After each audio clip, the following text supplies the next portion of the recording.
In this video, I'm participating in an open invitation collaboration. So if you want to know more about this, you know what to do. Stick around.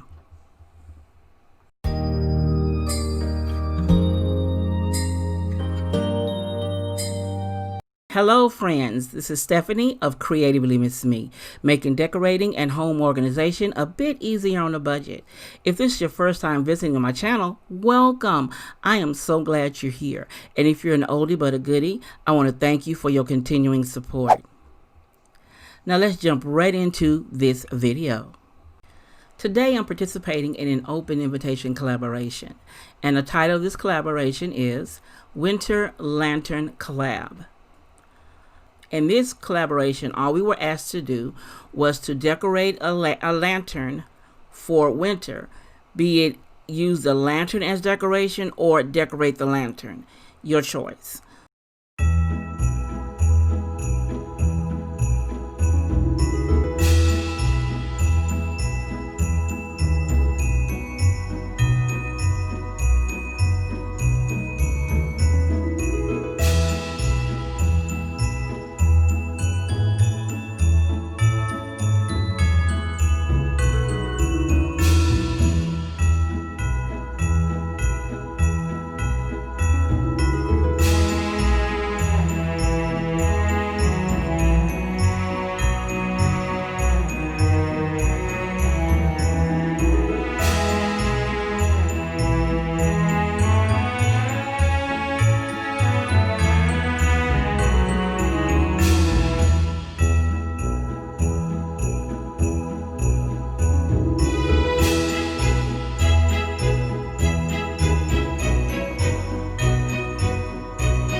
Now let's start with the lanterns. The two black lanterns, I purchased them on Amazon.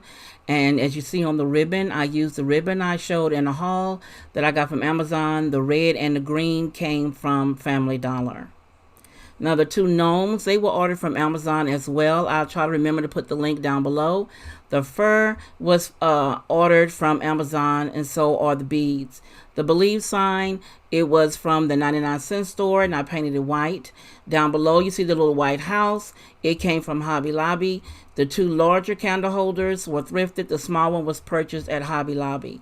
Up above I have the red reindeer, and you know I purchased 3 sets of those from Walmart. And then the plate up above is a plate I've had for years. All I did was embellish it with 2 of the Dollar Tree snowflakes, a silver one and a white one. Down below, the 3 candles, they're LED candles, were purchased from Amazon. Cylinders they're in came from leftover from my wedding reception, and the mirror circles came from the Dollar Tree. This collaboration was hosted by Kenya at Kenya's Decor Corner. Now, if you're not familiar with her channel, I will have a link to her channel along with the playlist down below in the description. Please don't forget to click on the playlist down below so you can view the other participants' videos.